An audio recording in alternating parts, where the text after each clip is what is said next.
So in Matthew 10:39, Jesus says, "Whoever finds his life will lose it, and whoever loses his life for my sake will find it." And the question is, what does it mean to lose your life for Christ? And that's an interesting question. It really kind of demonstrates the contrast between how followers for Jesus are recruited in our modern times and how Jesus recruited followers back in the first century. Because in modern times, in most larger modern churches, people are encouraged to come to faith in Christ because they'll have peace and fulfillment and satisfaction in life. They'll receive blessings. They'll live good lives and on, whatever the case may be. But Jesus, on the other hand, when he was recruiting followers, he seemed to say that those who follow him can actually count on having a more difficult life by following him. And he demonstrates that here in Matthew 10 when he says a couple of things. He says, "Whoever does not take up his cross and follow me is not worthy of me." And now the idea of taking up your cross would have been crystal clear to Jesus' original audience. They knew exactly what a cross meant and what that was.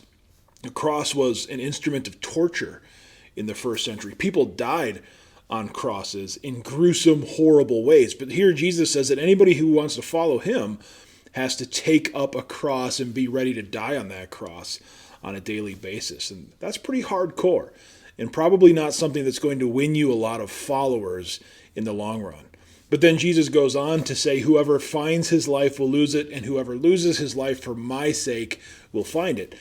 And what Jesus means, both by taking up a cross and by losing your life for his sake, is that his true followers, people who are following him in truth, will be willing to sacrifice of themselves in whatever ways Jesus calls them to in order to follow him. But actually, Jesus says, sacrificing yourself to follow him isn't going to be detrimental. You're not going to lose anything by doing that.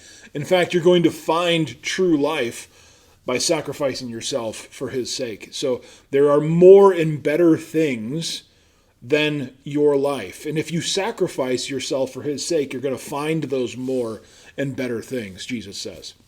But what does that look like from a practical standpoint? Well, I think it could be many things, but be assured that everyone who wants to follow Jesus is going to be called to sacrifice something. All of Jesus' followers are called to take up their cross and to sacrifice their lives for his sake.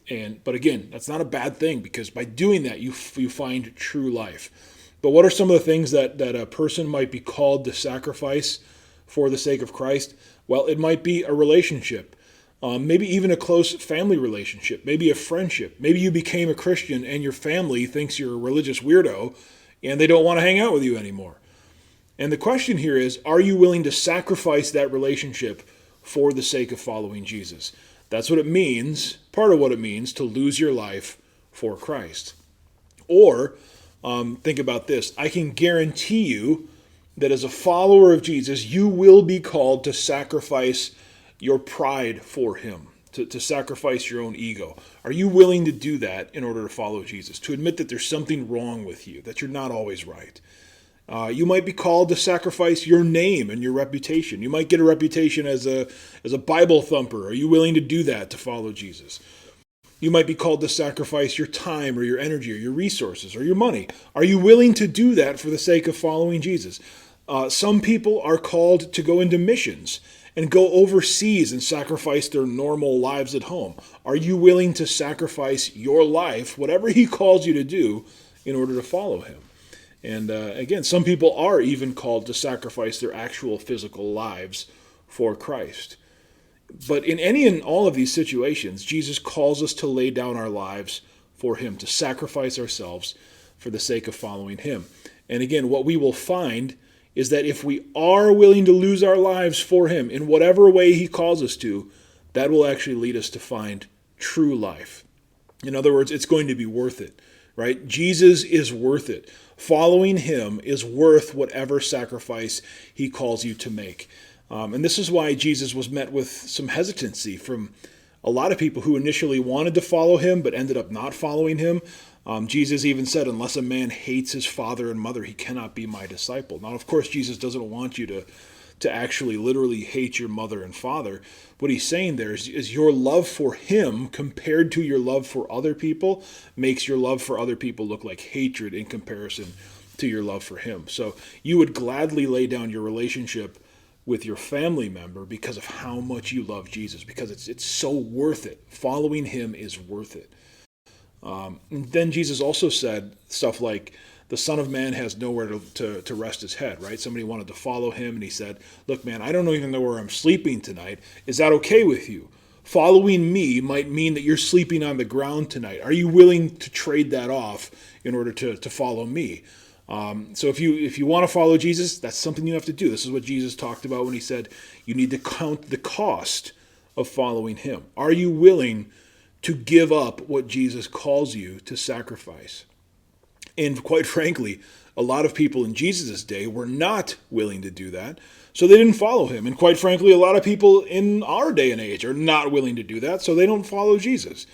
Now, again, according to our modern standards, our modern sensibilities, Jesus would have been horrible, right, at recruiting new followers, at getting people to follow him.